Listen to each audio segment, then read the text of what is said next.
Hey, I don't know where this is going to take me. Okay, the topic is sovereignty. Sovereignty of a government? No. It's the sovereign individual and his or her right. And it's not really a right, it's self rule. It's what we call a self evident liberty. Well, we can go further than that and say that it is, in fact, part of being, the beingship that we are in reality.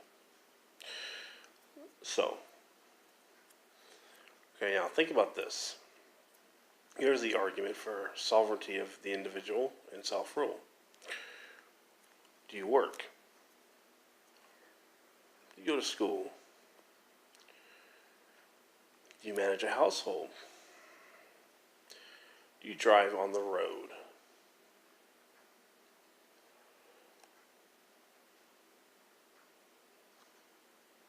Think about that. Most of you would say yes. Okay.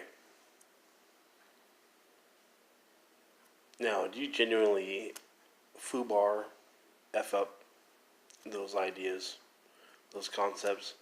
No. We go to work, we do our job. We manage our household as the best as we could. We negotiate with our families. We try to do the best job.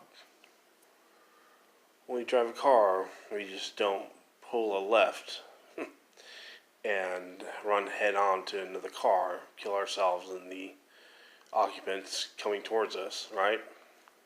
Or we're coming towards them, right? Those things generally don't happen for the far majority of us. And I would say probably 98% of us. It's really like kind of like the 2% that are the people that do things like this over and over and over again, right? So that is the argument right there. All those things require self-rule. And because we don't have a cop following us around 24 hours a day, 7 days a week, demanding that we, don't kill people, demanding we do our jobs and we take care of our household, our families, we should say that the government must recognize that we are a sovereign being. I am the man in my own household, in my domicile. As likewise a woman or femme could be the lady of the house and her domicile. So you have these domicile arguments that, where sovereignty extends into the house, the domicile in which you live. That is your castle, right? I'm sure they discussed this back when they were trying to divorce themselves from fiefdom. In early England and around Europe.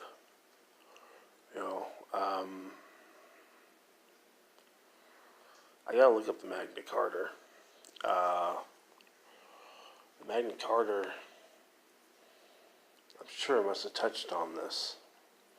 There are several public notices at the time that England was becoming a democracy. And they talked about a person's sovereignty. Maybe not in those exact words. I'm pretty sure that someone said that. I remember reading it. So the idea is, this goes back to the formation of democracies that we have today. Not limited democracy by an emperor or a king. We saw in Greek and Roman times. We're speaking of a full scale democracy. And that does afford us our sovereignty. So we say we are a group of sovereign people, and our borders are defensible, and we are living in a sovereign country. Most people never argue that. Well, there's some crazy people on the left that argue about anything. If it makes sense, they argue it.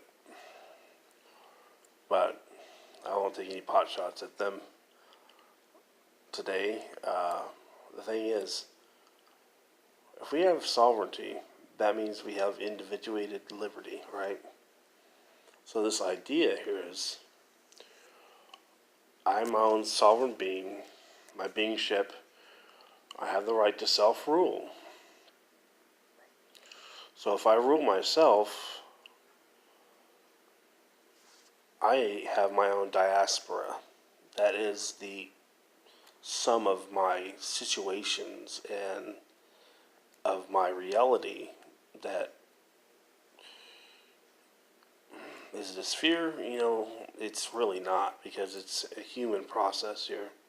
So the diaspora is just many, many concepts that are put together.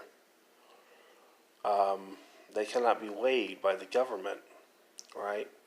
So we have diaspora, and there's no weight in the government for that. There's no way to measure that. So the government must say that we, in fact, have individual liberty.